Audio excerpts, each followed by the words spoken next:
Hello students, welcome to guidance গুরু চ্যানেলে আপনাদের সকলকে স্বাগত জানাচ্ছি। আশা করি প্রত্যেকেই ভালো আছেন এবং সুস্থ রয়েছেন। আমাদের West Bengal SSC group CD পরীক্ষার জন্য যে প্র্যাকটিস সেট চলছিল সেই সেটের আজ আমরা নিয়ে এসেছি 31 নম্বর প্র্যাকটিস সেট। ঠিক আছে, এর আগে আমরা 30টা সেট করেছি, প্রত্যেক দিন 25টা করে প্রশ্নোত্তর করছি, অর্থাৎ এখনও পর্যন্ত আমরা প্রায় 750 জিকে করে ফেলেছি। এইভাবে আমাদের প্রত্যেক দিন প্র্যাকটিস সেট চলতে থাকবে যতদিন না পরীক্ষা হচ্ছে। ঠিক আছে, আর আশা করছি যে এই যে সেটগুলো করাবো এখান থেকে আপনারা 30টার মধ্যে 25+ প্রশ্ন কমন পেয়ে যান। ঠিক আছে, চলুন তাহলে আজকের ক্লাসটা শুরু করব। তার আগে বলবো, আপনারা যদি আমাদের জিকে কারেন্ট অ্যাফেয়ার্সের পেড ব্যাচে যুক্ত হতে চান তাহলে অবশ্যই যুক্ত হতে পারবেন, এখনও সুযোগ রয়েছে। আমাদের এই যে হোয়াটসঅ্যাপ নাম্বার, এই হোয়াটসঅ্যাপ নাম্বারে মেসেজ করুন, 399 টাকাতেই এখনও কিন্তু পাওয়া যাচ্ছে। এরপর বেশি দেরি হলে কিন্তু কোর্স ফি বেড়ে যেতে পারে, তো এখনও অ্যাডমিশন হতে চাইলে হতে পারবেন। জিকে এবং কারেন্ট অ্যাফেয়ার্সের সমস্ত কিছু স্টাডি মেটেরিয়াল আপনারা এই পেড ব্যাচের মধ্যে পেয়ে যাবেন। তো এখানে মেসেজ করুন, সমস্ত ডিটেলস আমরা বলে দেবো। প্রথম প্রশ্নে চলে যাব। আজকের প্রথম প্রশ্ন হচ্ছে, নিচের কোনটি ভারতের প্রথম মানব মহাকাশ ফ্লাইট প্রোগ্রাম?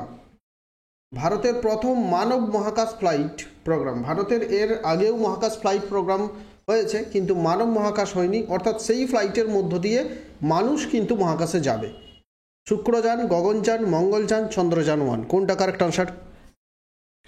কারেক্ট আনসার হবে Gaganyaan, option B is the correct answer, Gaganyaan. Recently ISRO দ্বারা বলা হয়েছে, ইসরো বলেছে যে ফার্স্ট কোয়ার্টার অর্থাৎ 2027 সালের ফার্স্ট কোয়ার্টারেই এই গগনযানটা লঞ্চ করা হতে পারে। যে গগনযানের মধ্যে প্রথম 3টে গগনযান লঞ্চ করা হবে, প্রথম 2টো গগনযানে কোনো রকমের মানব বা মানুষ থাকবে না, আর এটা মানে ট্রায়াল হিসেবে প্রথম 2টো লঞ্চ করা হবে। 3 নম্বর যে গগনযানটা লঞ্চ করা হবে সেটাতে মানুষ যাবে। ঠিক আছে, তাহলে Gaganyaan, option B is the correct answer. 2 নম্বর প্রশ্নে চলে যাব। ক্লাসটা ভালো লাগলে অবশ্যই প্রত্যেকে লাইক করুন, আপনাদের বন্ধুদের সাথে যত বেশি পারেন প্লিজ শেয়ার করে দিন। আর আমি একটা কোয়েশ্চেন জিজ্ঞেস করব ক্লাসের মাঝে, সেই প্রশ্নের উত্তরটা আপনারা কমেন্ট বক্সে প্রত্যেকেই কমেন্ট করে দেবেন। 2 নম্বর প্রশ্ন, প্রারম্ভিক দুর্যোগ সতর্কতার জন্য প্রধানমন্ত্রী নরেন্দ্র মোদী কোন অ্যাপটি লঞ্চ করেছেন? প্রারম্ভিক দুর্যোগ সতর্কতা অর্থাৎ যে কোনো রকমের দুর্যোগ, ভূমিকম্প, ঝড় বৃষ্টি, বজ্রবিদ্যুৎ সব কিছুর পূর্বাভাস দেবে এই অ্যাপটি। যে অ্যাপটি প্রধানমন্ত্রী নরেন্দ্র মোদী লঞ্চ করেছেন কিছুদিন আগে, আর মোট 11টি ভাষায় এই অ্যাপটিকে লঞ্চ করা হয়েছে। 11টি ভাষাতে আমরা যদি ফোনের মধ্যে এই অ্যাপটি রাখি, তো আমরা বাংলাতেও কিন্তু সেই অ্যাপের মাধ্যমে আবহাওয়া পূর্বাভাস, যে কোনো ধরনের দুর্যোগ সম্পর্কে অটোমেটিক আপডেট আমরা পেয়ে যাব। ঠিক আছে, তাহলে এই অ্যাপের নাম হচ্ছে সচেত অ্যাপ। মোস্ট ইম্পর্টেন্ট প্রশ্ন ছিল, option A is the correct answer. 2টো প্রশ্ন বললাম, দুটোই কিন্তু ইম্পর্টেন্ট প্রশ্ন ছিল। 3 নাম্বার, কোন শহর বিদেশি বিশ্ববিদ্যালয় সহ ভারতের প্রথম এডু সিটি গড়ে উঠবে? কোন শহরে ভারতের প্রথম এডু সিটি গড়ে উঠবে? এটাও ভেরি ভেরি ভেরি ইম্পর্টেন্ট।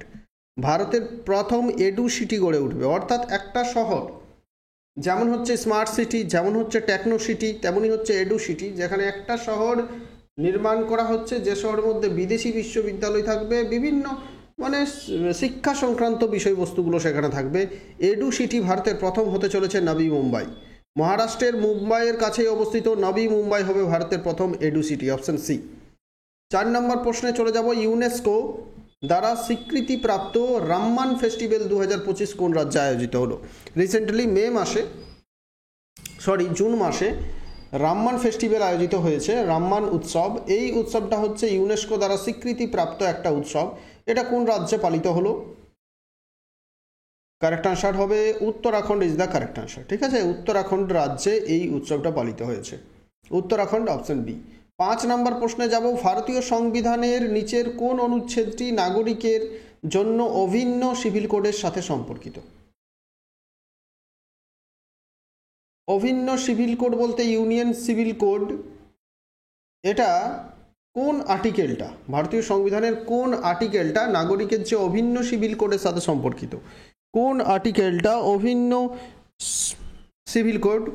এটাও ইম্পর্টেন্ট প্রশ্ন, মনে রাখবেন যে আর্টিকেল 44 হচ্ছে অভিন্ন সিভিল কোডের সাথে সম্পর্কিত, অপশন এ। 6 নম্বর প্রশ্ন, ভারতীয় সংবিধানের আর্টিকেল 43B কিসের সাথে সম্পর্কিত? আমরা 44 পড়লাম, অভিন্ন সিভিল কোড, এবার আসছে 43B। 43B কিসের সাথে সম্পর্কিত? 43B কিসের সঙ্গে সম্পর্কিত? কারেক্ট আনসার হবে সমবায় সমিতির প্রচার, অপশান ডি। অর্থাৎ যে কোঅপারেটিভ সোসাইটি আছে সেই কোঅপারেটিভ সোসাইটিগুলো সম্পর্কে আমাদেরকে প্রচার করতে হবে। কোঅপারেটিভ সোসাইটি, কোঅপারেটিভ ব্যাংক যেগুলো রয়েছে, কোঅপারেটিভ সোসাইটির মধ্যে যতগুলো রয়েছে সেগুলোর প্রচার সম্পর্কে বলা আছে 43B-তে। ঠিক আছে, অপশান ডি। 7 নম্বর প্রশ্নে আমরা যাব, ভারতে কত বছর অন্তর কৃষি আদমশুমারি হয়ে থাকে? ভারতে কত বছর অন্তর কৃষি আদমশুমারি হচ্ছে? কৃষি আদমশুমারি কত বছর অন্তর অন্তর হচ্ছে? ভারতে কত বছর অন্তর অন্তর কৃষি আদমশুমারি? আমরা জানি পপুলেশন সেন্সাস, তেমনি হয়ে থাকে এগ্রিকালচার সেন্সাস, কৃষি আদমশুমারি। পপুলেশন সেন্সাস আমাদের 10 বছর ছাড়া ছাড়া হয়ে থাকে, যদিও 2011 সালের পর কিন্তু এখনও করোনার জন্য মাঝে সেন্সাসটা হলো না, আটকে গেছে, এখনও পর্যন্ত হয়নি। তো কৃষি আদমশুমারি প্রত্যেক 5 বছর অন্তর কৃষি আদমশুমারি হয়ে থাকে। ঠিক আছে, option B is the correct answer. Economics থেকে প্রশ্ন এটা। 8 নম্বর হচ্ছে ড্যাশ মাঠে বীজ বপনের উৎসব, এটি ঝাড়খণ্ডে পালিত একটি প্রধান উৎসব। ড্যাশ হচ্ছে, এটা হচ্ছে ফসল রোপণের বীজ বপনের উৎসব, এটি ঝাড়খণ্ডে পালিত একটি প্রধান উৎসব। কোনটা? করম। করম এটা হচ্ছে এটাও চাষ করার একটা উৎসব। করম উৎসবটা হচ্ছে ঝাড়খণ্ড তথা পুরুলিয়া ডিস্ট্রিক্টে পালিত হয় এটা। বাঁদনা এটাও নয় কিন্তু। যাওয়াটাও হচ্ছে করমের মতোই। ঠিক আছে, এটাও ফসল উৎসব যাওয়া, করমটাও ফসল উৎসব। বাঁদনাটা কিন্তু ফসল উৎসব নয়, এটা হচ্ছে ফসল তোলার সময় এই উৎসবটা হয়ে থাকে বাঁদনাটা। রোহিণীটা হচ্ছে ফসল উৎসব, বীজ বপনের উৎসব। রোহিণী ঝাড়খণ্ড তথা ঝাড়খণ্ড লাগোয়া পুরুলিয়া জেলাতে এই উৎসবটা পালন করা হয়। এটা সম্পর্কে এই সব উৎসবগুলো আমাদের পুরুলিয়া জেলাতে পালন করা হয়, এগুলো সবগুলো সম্পর্কেই আমি অবগত। ঠিক আছে, তো option D is the correct answer. 9 নম্বর প্রশ্নে আমরা যাব, ব্ল্যাক বাক জাতীয় উদ্যান কোথায় অবস্থিত? ব্ল্যাক বাক জাতীয় উদ্যান, ব্ল্যাক বাক জাতীয় উদ্যান কোথায় অবস্থিত? ব্ল্যাক বাক জাতীয় উদ্যান কোথায় অবস্থিত? কারেক্ট আনসার হবে Gujarat, option B is the correct answer. Gujarat রাজ্যে ব্ল্যাক বাক জাতীয় উদ্যানটা অবস্থিত। এখানে আমি আজকের হোমওয়ার্কটা দিয়ে দিতে চাইছি, যে আজকের হোমওয়ার্ক হচ্ছে গুজরাটের আরেকটি জাতীয় উদ্যানের নাম আপনাদের কমেন্টে বলতে হবে। গুজরাটের আরেকটি জাতীয় উদ্যানের নাম কমেন্টে বলতে হবে।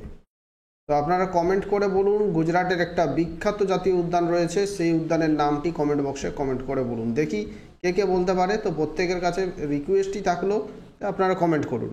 আর এই ব্ল্যাক বাক জাতীয় উদ্যানটা রয়েছে গুজরাটে। 10 নম্বর হচ্ছে, ভারতীয় জাতীয় কংগ্রেসের নিম্নলিখিত অধিবেশনগুলির মধ্যে কোনটি প্রথম অধিবেশনে একজন মহিলা সভাপতিত্ব করেছিলেন? মহিলা সভাপতিত্ব করেছিলেন কোন অধিবেশনে? প্রথম কোন মহিলা সভাপতিত্ব করলো কোন অধিবেশনে?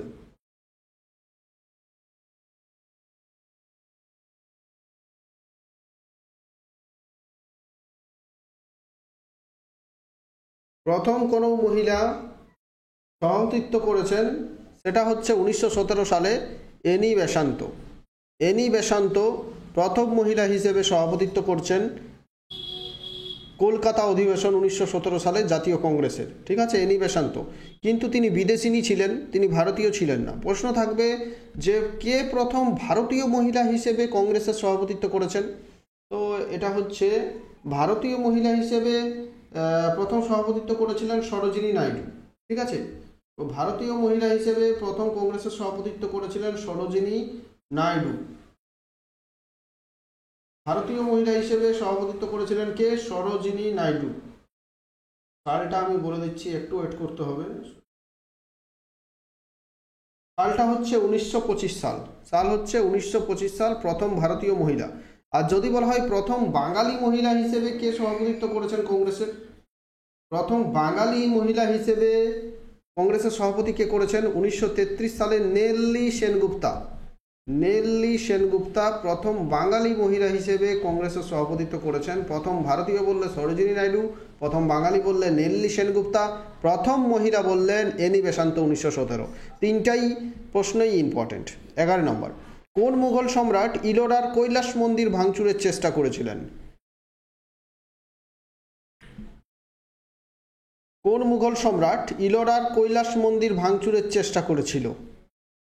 ঠিক আছে, কারেক্ট আনসার হবে অরঙ্গজেব। অরঙ্গজেব ইলোরার কৈলাস মন্দিরকে ভাঙার চেষ্টা করেছিল। Option A Aurangzeb is the correct answer.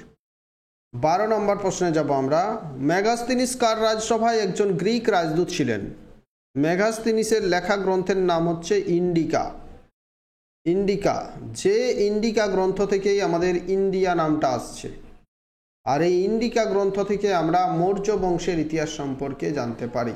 তাহলে মৌর্য বংশকে প্রতিষ্ঠা করেছিলেন চন্দ্রগুপ্ত মৌর্য। এই চন্দ্রগুপ্ত মৌর্য সম্পর্কে মেগাস্তিনিসের রাজসভায় চন্দ্রগুপ্ত মৌর্যের রাজসভায় মেগাস্তিনিস গ্রিক দূত হিসাবে এসেছিলেন। ঠিক আছে। 13 নম্বর, হর্ষবর্ধনের সভাপতি কে ছিলেন? আরেকটা প্রশ্ন থাকে এখানে। হর্ষবর্ধনের সভাকবি হচ্ছেন Banabhatta. Option C Banabhatta is the correct answer. এখানে আরেকটা প্রশ্ন থাকে, হর্ষবর্ধনের সময়কালে কে চীনা পর্যটক ভারতে এসেছিলেন? হিউয়েন সাং। হর্ষবর্ধনের সময় কে ভারতে এসেছিলেন? Hiuen Tsang. ঠিক আছে। 14 নম্বর, মহাবলীপুরমের সৌধগুলি কোন বংশের স্থাপত্য শৈলী দ্বারা নির্মিত হয়েছিল? মহাবলীপুরমের যে সৌধ মনুমেন্টগুলো সেগুলো কোন বংশের স্থাপত্য শৈলী দ্বারা নির্মিত হয়েছিল? সেগুলো হচ্ছে পল্লব বংশ। পল্লব বংশের স্থাপত্যের শৈলী দ্বারা নির্মিত হয়েছিল। 15 নম্বর প্রশ্ন দেখব আমরা। ইন্ডিয়ান স্ট্রাগল ফর ইন্ডিপেন্ডেন্স হলো কার লেখা একটি বিখ্যাত বই? ইন্ডিয়ান স্ট্রাগল ফর ইন্ডিপেন্ডেন্স, ভারতীয়দের যে স্বাধীনতার জন্য স্ট্রাগল, সেই বইটা লিখেছেন ঐতিহাসিক বিপান চন্দ্র। কে লিখেছেন? ঐতিহাসিক বিপান চন্দ্র। Option D. 16 নম্বর প্রশ্ন, নিউটনের প্রথম গতিসূত্র হলো কোনটি? নিউটনের প্রথম গতিসূত্র হলো কোনটি? প্রথম গতিসূত্রে কি বলা হয়েছে? বলা হয়েছে যে কোনো বস্তুকে যদি আমরা কোনো বস্তু যদি স্থির থাকে সেই বস্তু স্থিরই থেকে যাবে, কোনো বস্তু গতিশীল থাকলে সেই বস্তু গতিশীলই থেকে যাবে যদি সেই বস্তুকে বাইরে থেকে কোনো বল প্রয়োগ না করা হয়। অর্থাৎ কোনো বস্তু চলছে তাহলে সেটা চলতেই থাকবে যদি বাইরে থেকে কোনো রকমের বল প্রয়োগ না করা হয় তাহলে। আর স্থির থাকলে স্থিরই থেকে যাবে, অর্থাৎ জড় বস্তুর মতো কাজ করবে, অর্থাৎ জড়তার সূত্র, ল অফ ইনার্সিয়া। এটা হচ্ছে নিউটনের প্রথম গতিসূত্র। Option C. ঠিক আছে। নেক্সট চলে যাব 17 নম্বর প্রশ্ন। আমাদের কি আজ দেখব, ছোট গল্প সংকলন মালগুড়ি ডেজ কে লিখেছিলেন? ছোট গল্প সংকলন মালগুড়ি ডেজ কে লিখেছিলেন? মালগুড়ি ডেজ বিখ্যাত ছোট গল্প সংকলন। আমরা যখন ছোট ছিলাম তখন টিভিতে রাজম অ্যান্ড মণি এই ইয়েটা পড়েছিলাম, রাজম মণি অ্যান্ড স্বামীনাথন, এই তিনজনের যে নাটক সেটা টিভিতে পরিচালিত হতো, এটা আমরা দেখেছিলাম। তখন জানতাম না যে এটা আমরা পরীক্ষার জন্য পড়তে হবে। এই মালগুড়ি ডেজ লিখেছিলেন আর কে নারায়ণ। ঠিক আছে। Option B. 18 নম্বর প্রশ্ন চলে যাব, নিচের কোন গ্যাস ডেন্টাল সার্জারিতে চেতনানাশক হিসেবে ব্যবহৃত হয়? দাঁতের যে সার্জারি সেখানে চেতনানাশক হিসেবে কোন গ্যাস ব্যবহৃত হয়?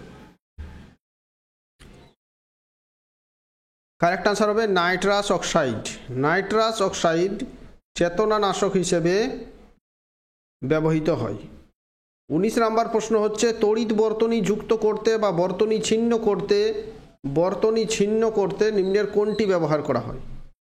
এটা খুব সাধারণ প্রশ্ন। সুইচ ব্যবহার করা হয়। কি ব্যবহার করা হয়? সুইচ ব্যবহার করা হয়। যে সুইচগুলো থাকে ইলেকট্রিক সুইচ, সেই ইলেকট্রিক সুইচ ব্যবহার করা হয় তো বর্তনী ছিন্ন করতে এবং বর্তনীকে যুক্ত করতে। ঠিক আছে। তাহলে switch. Option C is the correct answer. 20 হচ্ছে, রাজ্যসভার সদস্য হতে গেলে কত ন্যূনতম ড্যাশ বয়স হওয়া পর্যন্ত? অর্থাৎ রাজ্যসভার সদস্য হওয়ার জন্য ন্যূনতম বয়স কত হতে হবে? আমি তো বলেছি ক্লাস চলাকালীন, আমি মাঝে মধ্যেই এই ধরনের প্রশ্ন পেলেই বলি যে লোকসভার সদস্য হওয়ার জন্য বয়স লাগবে 25। ঠিক আছে। এরপর আসছে প্রধানমন্ত্রী হওয়ার জন্য বয়স লাগছে 25, লোকসভা মানেই 25। রাজ্যসভার সদস্য হওয়ার জন্য বয়স লাগবে 30। রাষ্ট্রপতির জন্য বয়স হচ্ছে 35। রাজ্যপালের জন্য বয়স হচ্ছে 35। তাহলে কারেক্ট অ্যান্সার হচ্ছে এটা হচ্ছে রাজ্যসভা। রাজ্যসভা মানে হচ্ছে 30 বছর। লোকসভা হচ্ছে নিম্নকক্ষ, রাজ্যসভা হচ্ছে আপার হাউস বা উচ্চকক্ষ। 21 নম্বর, 1925 সালের মে মাসে ছত্তিশগড় তেলেঙ্গানা সীমান্তে নকশালবাদের বিরুদ্ধে নিরাপত্তা বাহিনী কোন অভিযান শুরু করেছে?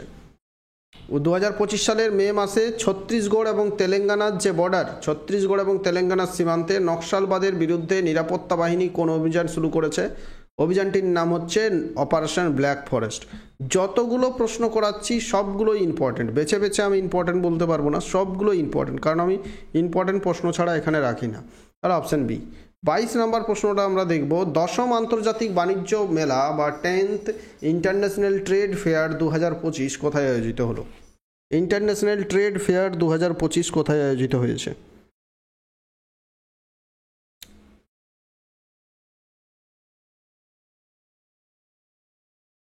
কারেক্ট আনসার হবে Nepal. Option D is the correct answer.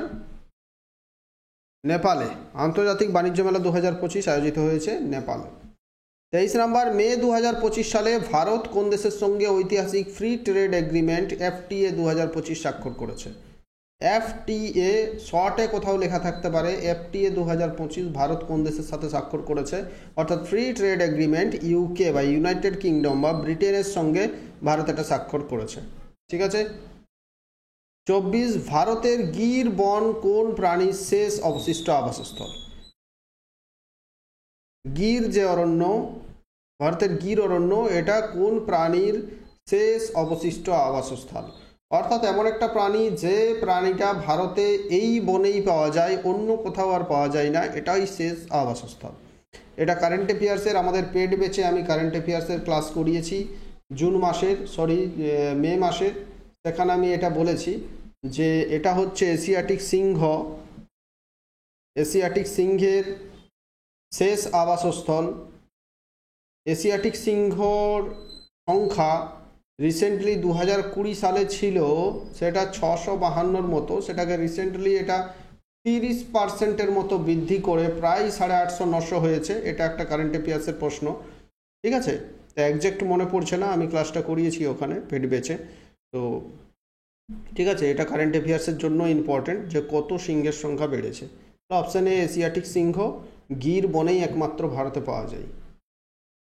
Gir অরণ্যটা হচ্ছে গুজরাটে অবস্থিত। ঠিক আছে। 25, সম্প্রতি কোন দেশ সাফ বা south Asian football federation under-19 খেতাব জয়ী হলো? সাফের পুরো নাম অনেক সময় আসে, সাফ মানে হচ্ছে সাউথ এশিয়ান ফুটবল ফেডারেশন। এর যে অনূর্ধ্ব-19 মানে চ্যাম্পিয়নশিপটা হয়েছে সেখানে আমাদের দেশ ভারত জয়ী হয়েছে, বাংলাদেশকে 3-0 গোলে পরাজিত করে। 3-0 না 4-0 না 2-0 এটা জানা নেই ঠিক। তো ভারত জয়ী হয়েছে, বাংলাদেশকে পরাজিত করেছে। ফাইনাল খেলাটি অনুষ্ঠিত হয়েছে অরুণাচল প্রদেশের গোন্ডেল জুবলি স্টেডিয়ামে। ঠিক আছে। তো 25টা প্রশ্ন শেষ হলো। আমাদের ক্লাস আজকে এখানেই শেষ হচ্ছে। ক্লাস ভালো লাগলে প্রত্যেকে অবশ্যই লাইক করুন, বেশি করে প্লিজ শেয়ার করুন, নতুন হয়ে থাকলে চ্যানেল সাবস্ক্রাইব করুন, এবং সন্ধ্যে 7টার সময় আমাদের প্রত্যেক দিন এই ক্লাসটা আপলোড হয়ে থাকে। তো সন্ধ্যে 7টায় চ্যানেলে নজর রাখুন এবং শেয়ার করুন।